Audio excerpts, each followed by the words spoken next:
Salut à tous, aujourd'hui c'est le numéro 1 de la chaîne numéro 1 du sport numéro 1, Grégoire Margoton et dans Pressentiment. Top générique.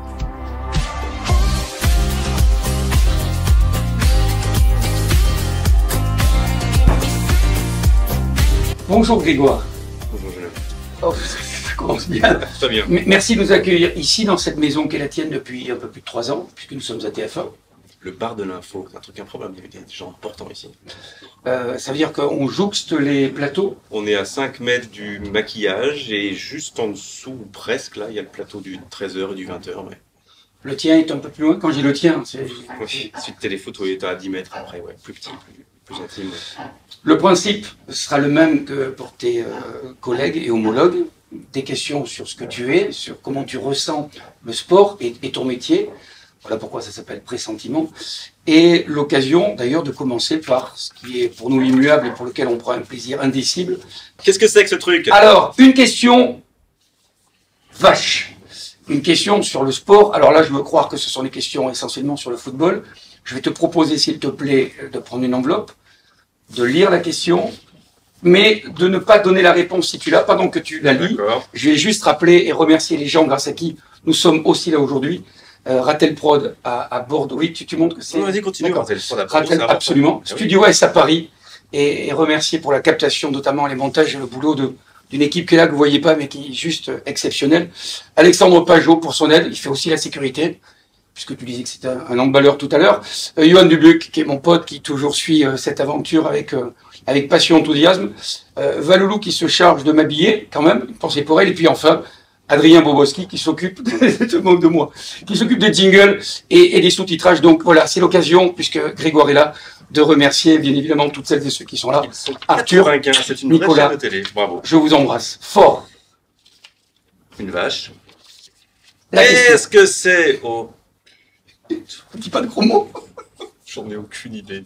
Alors, s'il te plaît, tu lis la question, tu ne donnes pas la réponse. On peut pas changer? Non, tu Donc, as de pris toute celle-là. façon, c'était prévu que je sois ridicule, je vais être ridicule, et par avance, je m'excuse auprès des Ruténois. Rodez monte en Ligue 2 à l'orée de la saison 2019-2020. Mais quel est le nom du stade où vont jouer les Ruténois? Tu réfléchis. Moi, non, je n'ai même pas réfléchi. Nous, on va Je ne sais pas. boire le verre d'eau que aimablement tu nous as apporté. Et on se retrouve avec la première série de questions de monsieur Grégoire Margoton de TF1. À tout de Rodez. suite. Grégoire, quel est ton numéro de carte de presse, s'il te plaît? 73 550. T'as le sourire quand tu dis ça? Oui, bah, parce que la première fois où on a une carte de presse, on est tellement fiers. C'était en 93, je pense, ouais. Donc je suis avant 100 000, en plus aujourd'hui, je sais plus où on en est, à 130 000 ou 125 000. Donc ça me ramène à mon âge un peu, mais ouais, je suis très fier d'avoir une carte de presse toujours. Ouais. Tu es né à Lyon, mais Les si... choses arrivent. Oui, aucun commentaire Faut de pas ma être part. parfait. Non, mais aucun commentaire de ma part. Est-ce que tu supportes un club de foot en France? Et si oui, lequel? Je suis pas supporter, le club dont je regarde les résultats en premier, dont je n'aime pas trop louper les matchs, ils sont importants, évidemment, c'est l'Olympique Lyonnais. Je suis né à Lyon, mais j'ai dû aller 3 fois à Gerland quand j'étais petit, grâce à mon papa, je t'en remercie, mais pas plus que ça, et voilà, on n'est pas supporter dans la famille. Donc ouais, ça a été une chance pour moi parce que j'avais pas d'affect quand je commentais Lyon. Je pouvais commenter une victoire de Saint-Étienne 3-0 contre Lyon. Et je crois au fond être tout aussi heureux pour Saint-Étienne que je l'aurais été pour Lyon. Mais évidemment que je regarde Lyon d'abord, mais après j'ai aimé Bordeaux. Je suis un footix, je n'ai pas honte, je suis un vrai footix. J'ai aimé Bordeaux quand Bordeaux me faisait vibrer. J'aime les équipes qui me font vibrer. Voilà, j'aime les équipes quand il y a des joueurs à l'intérieur de ces équipes qui me font vibrer. J'aime un stade, j'aime une lumière, j'aime voilà, et c'est ça qui me ramène au foot et qui me permet d'avoir un peu d'âme d'enfant toujours. Mais oui, quand il y a un derby avec mon pote David Berger à Canal+, qui est né à Saint-Étienne, on se chambre pendant une semaine, on se chambre juste après, on se chambre pendant le match, mais on s'aime. Voilà. Est-ce que tu as eu un mentor? Ou est-ce que c'est un événement particulier qui t'a donné envie de faire ce métier? Qu'est-ce qui a été le déclencheur? Ouais, enfin, déclencheur, oui, sans doute. En tout cas, je repense souvent à lui. Je devais être en première ou en terminale au lycée. J'aimais m'intéresser à tout, à plein de choses. J'avais pas forcément... Enfin, journaliste, je savais pas, peut-être pas encore. Et j'ai rencontré ce soir-là, dans mon lycée, un journaliste qui s'appelle Jean-Bernard Cadier, qui était correspondant d'Europe 1 à Lyon, à cette époque-là, qui est aujourd'hui correspondant permanent de BFM TV à Washington. Il a un superbe poste et il le fait magnifiquement. Et il était dans une salle et les étudiants, les jeunes lycéens venaient lui parler et lui poser des questions sur son métier. Et il était beau. Il avait des bouclettes blondes, il avait des yeux bleus, il avait l'air heureux de faire son métier. Et je pense qu'il y avait 50 salles avec 50 métiers différents. Je suis resté toute la soirée avec lui à l'écouter. Donc sans doute que ça a déclenché quelque chose à ce moment-là, mais vraiment. Tu t'es imprégné de... C'est pour ça que j'ai voulu faire de la radio, parce qu'il me parlait tellement bien de la radio que je m'imaginais déjà avec mon agra sur l'épaule. Et j'ai toujours pas fait de radio dans ma vie. Quel échec. Est-ce que tu peux passer une annonce? Non, je passe pas d'annonce. Mais Là, aujourd'hui, tu aimerais en faire? j'ai toujours voulu en faire. Donc, c'est toujours le cas. Mais on fait pas toujours, oui, bien sûr. Mais on fait pas toujours ce qu'on veut, ce qu'on peut, et puis ça viendra si ça doit venir. Voilà. Ouais. Oui, on verra bien. On va revenir sur ce que tu as fait aussi. Est-ce que tu peux nous raconter ta première fois à l'échelle professionnelle, quand tu as eu ta carte, le premier match que tu es présenté? La carte, je l'ai pas eu tout de suite, parce que la carte, on l'a au bout de quelques mois dans ce métier, donc j'ai dû l'avoir même, j'ai dû faire mes 7 ou 8 premiers mois à Canal+, sans carte de presse.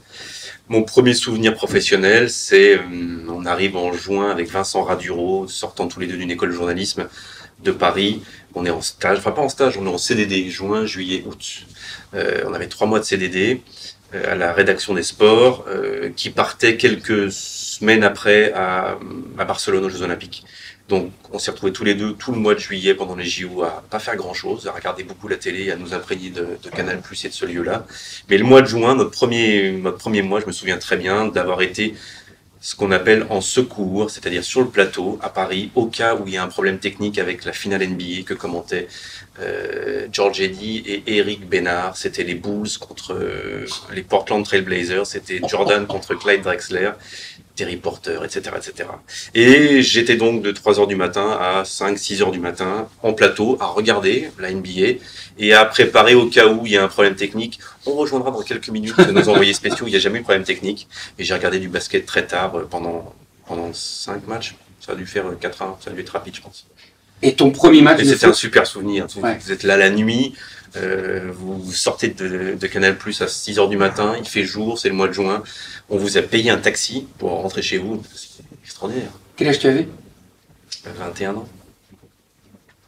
Et ton premier match de foot? Ça aussi, c'est le seul dont je puisse me souvenir avec une date précise. C'est le 8 novembre 92. J'avais toujours 21 ans parce que le lendemain, j'allais avoir 22 ans. Et c'était pour l'équipe du dimanche, un samedi. C'était à San Siro, Inter de Milan, Sampdoria de Gênes. Et c'était en novembre, il faisait gris, il y avait du brouillard. Il faisait froid, le match était nul. Il y a eu 0-0 avec un penalty de Ruben Sosa sur le poteau. C'est tout ce qu'il y a eu en 90 minutes. Quelle fut ta plus grande bourde? On doit être en 92, à l'automne. Donc j'ai pas beaucoup d'expérience. Je vais à Lyon pour un résumé de Lyon, je sais pas quoi. On est au match. Après le match, on fait le résumé en direct. On a fait le montage pendant le match et le résumé, on commente en direct à la diffusion. C'était un peu chaud. On était à l'avant d'un camion. Là où on conduit le camion, il y avait juste là un micro avec un retour et on commentait « À toi, top !» Et c'est parti. Je fais mon résumé et derrière, je me précipite pour être en interview en direct avec un joueur de Lyon. C'était calé comme ça dans le conducteur de l'émission. Le problème, c'est que j'avais tellement peur qu'un Lyonnais ne vienne pas après le match que j'avais demandé à 3 joueurs de Lyon, ou 4 joueurs de venir au cas où. Ils sont venus tous les 4. Ils sont venus tous les 4, donc ce qui devait durer 1 minute 30 d'interview a duré 4 minutes, je pense. J'ai dû faire une question à chacun. C'était Olmeta, c'était Sassu, c'était je sais plus qui. Et ils n'ont pas été courts. Et je savais pas, je les ai pas coupés, je savais que c'était trop long. Ça se termine. J'ai reçu un coup de téléphone de Thierry Gilardi juste après l'émission, mais qui m'a... Incendié? Ah mais incendié, c'est un mot assez faible. Et il avait raison sur tout, et depuis, quand on me demande de faire 1 minute, je fais 59 secondes. Voilà.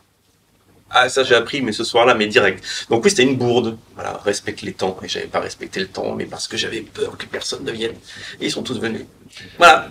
Est-ce qu'il y a un événement sportif que tu as vécu, qui t'a ému au point où ça a déclenché une émotion incontrôlable, de joie ou de pleurs, quelque chose qui a dépassé ce cadre-là? Un sentiment de félicité. Tu vois? Ça m'est arrivé souvent. Ah. Ça m'arrive souvent. Parce que c'est ton métier qui ouais, ça m'arrive ce sentiment-là quand Le moment que j'ai eu à décrire était génial. J'ai eu la chance d'en vivre beaucoup, des grands matchs, des grands meetings d'athlétisme, des Jeux Olympiques, etc. Et où je me dis, tiens, t'as bien accompagné le truc. Alors, ça arrive pas souvent, Ah, ouais. mais quand tout ça est réuni, ouais, c'est très agréable. Ouais. Voilà, ça dure 10 minutes, un quart d'heure, mais après le match, on est bien. Ouais. La finale de la Coupe du Monde? Non, D'accord. c'est pas le France-Argentine, oui. Oui. Parce que on se rend compte avec Vicente qu'on est dans le rythme, que c'est un match génial et qu'on est à la hauteur du truc, on n'est pas à côté, on est dans le moment et qu'on bosse bien. Le but de Pavard, il est symptomatique pour ça parce que jamais on se marche dessus. Il y a le centre, Vicente il fait allez, mais je parle pas pendant qu'il dit allez. Voilà, il y a des moments où tout se passe bien, tout s'enchaîne bien. On crie ensemble, je fais mon truc, il fait son truc derrière, tout est fluide. J'avais connu la même chose, mais bon, c'était pas pareil, mais avec les... Gourcuff. Non, non. Le but de Gourcuff, on fait souvent l'analogie. C'est pas bordelais, toi. Alors, pas le moins du monde. Là, c'est juste parce que c'est façon Paris Saint-Germain, non, je plaisante. Mais, Non, mais parce que c'est un beau but, c'est oui, c'est ça. Vas-y. Le commentaire on s'en fout du commentaire. C'est juste parce que c'est un beau but. On se souvient tous des beaux buts. Ça serait commenté par Match Pro on continuerait à le regarder sur Dailymotion parce que c'est un super Donc, pour but. toi, il n'a pas de valeur ajoutée, le commentaire ne sublime pas l'action. Sublimer peut-être. Il peut la Non, mais en dehors de ton humilité qui est respectable. Il peut être mauvais, certes, Ouais. mais il a sublimé le machin. Mais écoute, moi, je connais des gens qui connaissent, par exemple, cette scène, ton texte, par cœur. Mais est-ce que ça, tu peux l'entendre? J'entends que les gamins avec qui viennent sur le plateau de Téléfoot le dimanche, après l'émission, demandent avec eux de faire une vidéo en criant second poteau Pavard. Second poteau Pavard, c'est du Diderot, c'est du racisme. Non, mais non, mais second poteau Pavard, c'est rien. Grégoire, voilà. Là, on est évident que ça réduit ton rôle. Ça a marqué les gens. Oui. Mais parce que c'est associé à un événement aussi qui est quand même unique. Voilà. On est bien d'accord. Voilà. Donc, tu greffes ce que tu donnes de toi à un événement qui est juste extraordinaire. Peut-être. C'est pas une question que je me pose plus que ça, en fait, pour tout te dire. Est-ce qu'il y a un sportif qui t'a fait faire ou qui te ferait faire des kilomètres pour le voir jouer? Je suis attiré par le sport dès que j'ai la... Alors ça peut être avec des potes, et là ça peut être n'importe quoi, ça peut être du national, je m'en fiche du niveau, je suis avec des potes et on est heureux d'aller voir un événement sportif. En revanche, tout seul pour me bouger, ouais, ça m'arrive, ouais. Tout seul pour me bouger, il faut que j'ai la promesse du très haut niveau. Est-ce que ta position de commentateur ne te frustre pas, parce que tu es quand même loin de la pelouse? Est-ce que tu parlais d'intensité? Est-ce que le fait que ce soit par le prisme d'un écran parfois et d'un stade... L'intensité, il faut que je la... Des fois, que je la... travestisse finalement. Pas la travestir, mais elle est un peu fantasmagorique d'une certaine manière. Pour tout te dire, le but de Pavard, on est à Kazan dans ce stade, mais au dernier. Du dernier, on n'était pas à la position plus en bas, mais moins bien placé que tout le monde. On avait la pire position de tout le stade, sous le toit. Visuellement, le but de Pavard, sa reprise de volée, elle est grande comme ça pour moi. Ouais. C'est pas facile d'avoir de l'intensité et de se dire que c'est une frappe incroyable. Enfin, pas facile, mais c'est très compliqué. Et en fait, avec l'habitude, j'y arrive. Pourtant, c'était grand comme ça. C'était très. Et là, tu regardes en direct, tu regardes pas ton écran? Ah non, je suis sur le stade. T'es focus sur toujours. Pas toujours, non, mais dès que ça passe à autre chose, je regarde la joie éventuellement, les ralentis, j'alterne tout le temps. En fait, j'ai un œil là, depuis le temps. Et en l'occurrence, je voudrais pas faire focus sur ce match-là, mais la course de Mbappé, par exemple, en première mi-temps, là où il obtient le penalty, te semble pas tout aussi impressionnante? Ah si, parce que là, en revanche, on n'est pas sur un centre et un petit truc, on est sur un départ, une récupération, tac, on est sur une avancée de 60 mètres. Là, on a tous le stade, il s'arrête. Hein. Ouais. Là, on a tous le souffle, les Argentins les premiers, qui disent, ouais, il se passe quoi là? Là, on sent tout de suite ce qui se passe. Mais c'est comme, tu peux être en haut d'une tribune dans un stade de 80 000 personnes sur un 100 mètres, une finale de 100 mètres aux Jeux Olympiques. Tu auras la même impression que si tu es à 5 mètres de la piste, que tu as pris une catapulte et que tu lâches. Et que nous, on court pas pareil.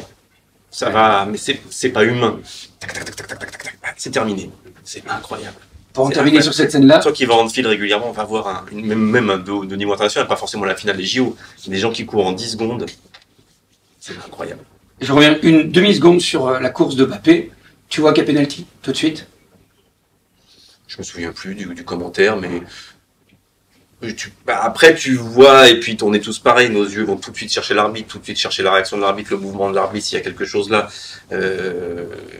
Mais je crois que oui, ça paraissait assez évident. Je sais plus qui fait faute, c'est Saliafico. Quel est le dernier nom? Non, c'est pas lui. C'est. Mais si tu me dis le nom, je te dirais oui. Ouais, je sais plus. Ça nous laisse le temps d'y réfléchir Oui, pendant la respiration et on se retrouve avec Grégoire qui se gratte la tête pour nous donner la réponse. Toujours pas les de la Ruthénois. question. Mais toujours pas. J'aime beaucoup Rodez. J'aime beaucoup Rodez. J'ai honte. On va garder tout ça. Pardonnez-moi. À tout de suite.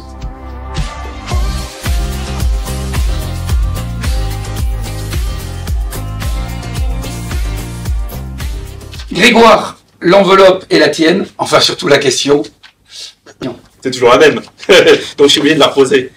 Rodez monte en Ligue 2 à Loré. Loré, c'est toi qui as écrit les questions. Oui. Hein, c'est Est-ce que je peux dire aussi que tu as une super prose? de la saison 2019-2020, mais quel est le nom du stade où vont jouer les Ruthénois? Comment ça s'appelle, le stade de Rodez? Alors, la réponse. Toujours pas. C'est le nom Donne-moi d'un sportif. Donne-moi un stade non. Rodez. C'est un prénom et un nom.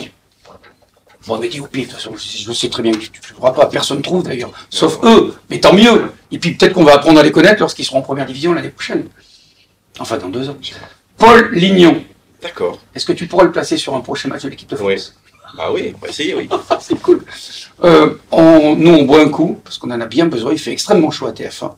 Et on se retrouve avec la deuxième partie des questions de Grégoire Marcoton qui réfléchit. Mais ils ont arrêté les travaux, il n'y a plus de bruit, hein, juste pour toi. Je pense que c'est bon. C'est le silence. À tout de suite. Deuxième série de questions avec Grégoire Margoton qui nous accueille à TF1 avec une question d'actualité. Comment tu appréhendes les réseaux sociaux? Est-ce que c'est quelqu'un qui gère tes comptes ou est-ce que c'est toi et comment Non, tu t'en sers? c'est moi et j'ai eu Facebook pendant quelques années, j'ai plus, et ça j'aurais plus jamais. On me dit prends Instagram parce que tu vas pouvoir mettre des trucs de ta vie, ça intéresse jamais Instagram. Je suis abonné, je me suis abonné à Instagram il y a 1 an pendant la Coupe du Monde, j'ai rien mis. Donc il y a des gens qui s'abonnent à moi, il n'y en a pas beaucoup, il y en a peut-être 150 qui se sont abonnés, mais qui n'ont rien. Donc je ferai rien. Et Twitter, parce que je garderai Twitter pour l'instant, parce que ça me fait rire. Que de me faire insulter, ça me passe au-dessus. En général, quand je me fais insulter, je bloque directement, c'est comme ça, et puis voilà. Donc j'ai Oui, puis tu taquines avec Vicente souvent. Entre autres, oui. Ouais, non, mais Twitter, j'aime bien, voilà. Mais c'est tout. C'est tout. Celle-ci va peut-être te faire réfléchir un peu plus encore. Quel est, architecturalement parlant, ou esthétiquement parlant, je choisis bien mes mots, le plus beau stade que tu aies vu dans ta vie professionnelle? C'est pas possible. Il y en a plusieurs, tu veux dire? Oui. Il n'y en a pas un. Donc il n'y a pas une évidence? Non. Quand tu parlais de San Siro, ça fait partie peut-être de ce... Non. Non, Non, j'aime pas San Siro. C'est très impressionnant. C'est celui quand tu es au bord de la pelouse, au pitch reporter comme ça, qui est le plus étouffant. C'est très étonnant San Siro, ça monte comme ça. C'est très très impressionnant San Siro, mais je suis pas fan de San Siro. Non, j'aimais bien le Wembley, j'aime beaucoup le stade de Bordeaux.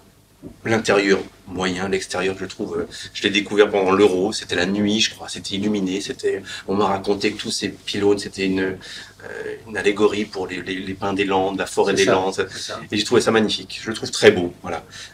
J'adore le stade olympique à Berlin, alors c'est une autre histoire. J'aime beaucoup le Parc des Princes avec le temps. Je suis pas parisien, mais c'est un stade, et l'intérieur et l'extérieur qui a quelque chose. Ouais. Après, je les oublie là au moment où je t'en parle. Il y en a bien. Amérique du Sud, rien qui... Pas... J'en connais pas tant que ça en Amérique du Sud. Ah si, moi j'ai fait des finales de Copa América au stade Centenario à Montevideo en Uruguay. C'est bien, c'est un truc à l'ancienne avec une grande tour. Donc la Bombonera, ça pourrait te La plaire. Bombonera, je suis jamais rentré dedans. Je suis allé visiter à l'extérieur, je suis allé tourner autour. Ouais, je suis allé tourner autour, mais je suis jamais rentré dans la Bombonera. Mais voilà, un stade, il y a plein de stades différents. Il y a des stades modernes qui sont très beaux, tout simples. Ça ne doit pas faire forcément 90 000 places un stade. Je suis pas fan du Camp Nou. Je préfère Bernabéu. Excusez-moi, ami catalan, par exemple. Je suis plus dans un stade de foot quand je suis dans Bernabéu que dans le Camp Nou. La question d'un côté presque jumelle, la plus folle ambiance dans un stade. Quel stade faut-il aller pour aller voir une belle ambiance? Je sais pas parce que c'était il y a longtemps, mais je pense que ça n'a pas changé. Il y a longtemps, non, c'était en 2003, je crois. Celtic Park, direct. Ami de Liverpool, pardon, mais Celtic Park, c'est... J'avais fait un Celtic Lyon, Celtic Olympique Lyonnais en Ligue des Champions. 70 000, hein, c'est 65-70 000. Entre les équipes, bon, alors le Celtic jouait pas non plus la Ligue des Champions tous les ans à cette époque-là en plus, donc c'était pour eux vraiment un moment spécial pour les supporters du Celtic. Je sais plus qui était mon consultant, on avait des casques, mais pas comme on a des casques aujourd'hui, des casques énormes avec des boules qui protégeaient l'extérieur, mais il faisait 10 kilos le casque. À travers le casque, à l'entrée des équipes, j'étais parcouru de frissons, j'étais parcouru de vibrations. J'avais jamais senti ça. Donc, j'ai posé le casque. En plus, il y a un You'll Never Walk Alone là-bas qui est pas mal aussi. Il y avait des parfois. Il y avait des gros plans de la réalisation écossaise dans le public, de gens qui avec les écharpes comme ça. Et je me souviens d'un gamin avec son père. Il se tenait la main. Le gamin, mais le père pleurait. Voilà. Et donc oui, Celtic Park ce soir-là. En plus, Lyon, on prend une belle, je crois 3-0, un truc comme ça. C'était exceptionnel. Pourtant, j'étais un peu supporter lyonnais, mais rien à foutre. Quelle soirée. T'as dit un moment. Rien à battre. T'en as dit deux. Quand retentit la Marseillaise dans un stade où tu travailles, hein, comment tu vis l'événement? Est-ce que tu te lèves ou est-ce que tu es... Ça dépend. De plus en plus, je me lève, oui. Ouais, de plus en plus, je me lève. Et puis de plus en plus, j'essaye, comme pour un You'll Never Walk Alone, de poser le casque, d'attendre la reprise a cappella des Français, parce que maintenant, au Stade de France, ça se fait a cappella, de voir comment ça fonctionne. Mais j'aime bien les hymnes. J'aime bien les hymnes. J'aime bien la Marseillaise, mais j'aime bien les hymnes. J'aime bien ce moment-là. J'aime bien ce moment symbolique où deux pays vont se faire la guerre en poussant un ballon. Ça me plaît bien, ça. Et je trouve ça bien qu'il y ait les hymnes d'un pays avant un match international de football entre des nations. C'est un des rares sports d'ailleurs où il y a des hymnes, le football comme ça, toujours. On salue Florent Soulès de la Fédération qui a eu cette bonne idée de couper la musique. Ouais, La question, la dernière est peut-être la plus courte pour moi et peut-être la plus longue pour toi au niveau de la réponse. Quid de la ou du VAR?